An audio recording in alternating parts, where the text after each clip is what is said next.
കൂടുതൽ വാർത്തകളും വീഡിയോകളും കാണാൻ ഈ ചാനൽ സബ്സ്ക്രൈബ് ചെയ്യുക. കൂടെ ബെൽ ബട്ടൺ അമർത്തുക. Please subscribe our channel. നമസ്കാരം. എല്ലാ മാന്യ പ്രേക്ഷകർക്കും എൻ്റെ വിനീതമായ നമസ്കാരം. നമ്മളെ ഇന്നിവിടെ പറയാൻ പോകുന്ന വിഷയം ഭവനം, നമ്മുടെ ഗൃഹം ഐശ്വര്യസമ്പൂർണ്ണമാകാൻ എന്തൊക്കെയാണ് നമ്മുടെ ഗൃഹത്തിൽ ജ്യോതിഷ സംബന്ധമായിട്ട് ചെയ്യേണ്ടത് എന്നാണ്.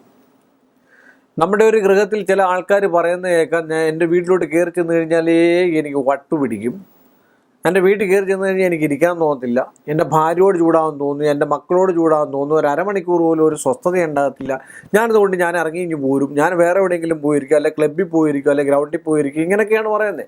അപ്പോൾ അത് മാറാൻ വേണ്ടി അവിടെ നമ്മൾ എന്ത് ചെയ്യണം? ആ ഭൂമിയിൽ, ആ വീട്ടിൽ ഒരു പോസിറ്റീവ് എനർജി ഉണ്ടാക്കിയെടുക്കാൻ വാസ്തു സംബന്ധമായിട്ട് അല്ലാതാണെങ്കിൽ ഏറ്റവും കൂടുതൽ നമ്മൾ വേണ്ടതായിട്ടുള്ള ഒരു ഭവനത്തിന് വേണ്ടി ഏറ്റവും നല്ല വൃത്തിയാണ്. നമ്മുടെ ഭവനത്തിൽ മുറ്റമൊക്കെ ഉണ്ട്, മുറ്റമൊക്കെ അടിച്ചു വാരി വെറുതെ പോച്ചകളോ മറ്റു കാര്യങ്ങളൊക്കെ നിൽക്കുകയാണെങ്കിൽ അതെല്ലാം പറിച്ച് വൃത്തിയാക്കി നല്ല ശുദ്ധമായിട്ട് വീടിൻ്റെ 4 മൂല സ്ക്വയർ പോലെ കിടക്കുന്നിടത്ത് 4 മൂലയും നല്ല വൃത്തിയാക്കി ഇട്ടതിന് ശേഷം ഒന്നുകിൽ പുണ്യാഹ ജലം തളിക്കുകയോ അല്ലെങ്കിൽ കിണറ്റുവെള്ളം തളിച്ച് വൃത്തിയാക്കി എല്ലാ ദിവസവും രാവിലെ അവിടെയുള്ള സ്ത്രീയാണ് മഹാലക്ഷ്മി. ഒരു കുടുംബത്തിലെ സ്ത്രീയാണ് മഹാലക്ഷ്മി. ആ രാവിലെ എണ്ണീറ്റതിന് ശേഷം സ്ത്രീ എണ്ണീറ്റ് നല്ല ശുദ്ധവൃത്തിയോടുകൂടി നല്ല മനസ്സോടുകൂടി ഈശ്വരനെയൊക്കെ ധ്യാനിച്ച് നല്ലൊരു നിലവിളക്ക് തെളിച്ച് എണ്ണയൊഴിച്ച് നിലവിളക്ക് തെളിച്ച് ഒരു കൊത്ത് നാളികേരവും അല്പം ശർക്കരയും ഒരല്പം തേനും കൂടെ അടുപ്പിനകത്തിട്ട് കത്തിക്കുക ആദ്യമേ. അത് കത്തിക്കുമ്പോൾ തന്നെ അവിടെ ഒരു പോസിറ്റീവ് എനർജി, ഈ 3 കൂട്ടം സാധനങ്ങൾ കത്തിക്കുമ്പോൾ തന്നെ അവിടെ എനർജിയായി ഒരു പോസിറ്റീവ് എനർജി ആ വീട്ടിലുണ്ടാകുന്നതാണ്. ആ വിളക്കും കത്തിച്ച് അത് കഴിഞ്ഞതിന് ശേഷം നമ്മുടെ പാചകം, രാവിലെ കാപ്പി ഇടാം, ചായ ഇടാം, ബ്രൂ ഇടാം, എന്ത് വേണേൽ ഗ്രീൻ ടീ ഇടാം, എല്ലാം എന്ത് വേണേലും ഇടാം. അത് കഴിഞ്ഞ് ഭർത്താവ് കുളിയൊക്കെ കഴിഞ്ഞ് 1 മിനിറ്റെങ്കിലും ഭഗവാന്റെ അടുക്കലൊന്ന് പ്രാർത്ഥിക്കുക. മക്കളാണെങ്കിലും സ്കൂളിൽ പോവുകയാണെങ്കിൽ ഇതൊന്ന് കുളിയെല്ലാം കഴിഞ്ഞതിന് ശേഷം 1 മിനിറ്റെങ്കിലും ഒന്ന് പ്രാർത്ഥിക്കുക.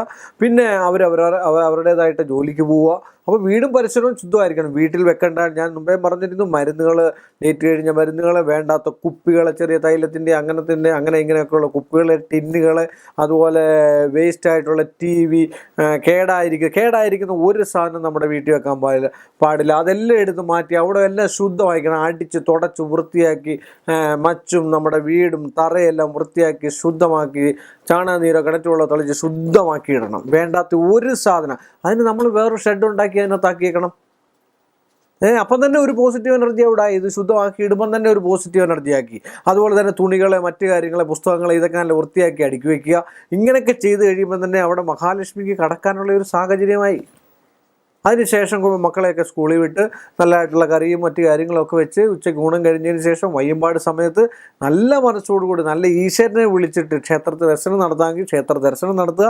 ഈ അടുത്ത ക്ഷേത്രം ഉണ്ടെങ്കിൽ, ഇല്ല എങ്കിൽ വീട്ടിൽ തന്നെ നമ്മൾ കുളിയെല്ലാം കഴിഞ്ഞ് ശുദ്ധമായി മുറ്റമെല്ലാം അടിച്ചു വാരിയിട്ട് 4 മൂലയും നടവാതിക്കലും ചാണകനീര് കിണറ്റുവെള്ളം തളിച്ച് ഒരു നല്ല നിലവിളക്ക് തുടച്ച് വൃത്തിയാക്കി, എന്നും തുടച്ച് വേണം പിന്നെ വിളക്ക് കത്തിക്കാൻ, എന്നും തുടച്ച് ഒരു 2 തിരിയിട്ട് എള്ളെണ്ണ ഒഴിച്ച് 2 തിരിയിട്ട് വിളക്കും തെളിച്ച് ഒരു 10 മിനിറ്റെങ്കിലും അവിടെ ഇരുന്ന് നാമം ജപിക്കുക. നന്നായിട്ട് ഭഗവാനെ ഉൾക്കൊണ്ട് നമ്മൾ അങ്ങോട്ട് ജപിച്ചതിന് ശേഷം പിന്നെ ഭഗവാൻ എന്താണെന്ന് വെച്ച് കഴിഞ്ഞാൽ ചെയ്യാവുന്ന, നിങ്ങളെ കഴിയാവുന്ന പിന്നെ എന്തൊക്കെ ജപിക്കാമോ അതെല്ലാം ജപിച്ച് ഭഗവാൻ സംതൃപ്തിയാക്കി മക്കളും ഭർത്താവും ഒക്കെ ആയിട്ട് സന്തോഷമായിട്ട് എന്തെങ്കിലുമൊക്കെ സംസാരിച്ചുമൊക്കെ ഇരുന്ന് കഴിഞ്ഞ് ബാക്കിയുള്ള കാര്യങ്ങളൊക്കെ ചർച്ച ചെയ്ത് സുഖമായിട്ട് കിടന്നുറങ്ങുകയാണെങ്കിൽ ഒരു 10 ദിവസം അല്ലെങ്കിൽ 7 ദിവസം നിങ്ങളിങ്ങനെ നോക്കിക്കുക. വിളക്ക് മാത്രം തെളിച്ചിട്ട് രാവിലെ ഈ തേങ്ങാക്കൊത്തും ശർക്കരയും തേനും കൂടെ അടുപ്പിലിട്ട് കത്തിക്കുകയും ബാക്കി അത് കഴിഞ്ഞതിന് ശേഷം നമ്മൾ നമ്മുടെ പാചകങ്ങളും മറ്റു കാര്യങ്ങളും അരി വയ്ക്കുകയും ഒക്കെ ചെയ്ത് കഴിഞ്ഞ് നോക്കുക.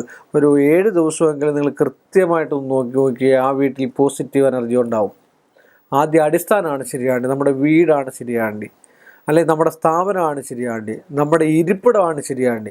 അവിടെ ശരിയായി കഴിഞ്ഞിട്ട് മറ്റെന്ത് കാര്യങ്ങൾ ചെയ്താലും അവിടെ അപ്പം പറയും ഒരു 10 മിനിറ്റെങ്കിലും എനിക്ക് എൻ്റെ വീട്ടിൽ ഇരിക്കാൻ തോന്നുന്നുണ്ട്, അല്ലെങ്കിൽ 1 മണിക്കൂർ.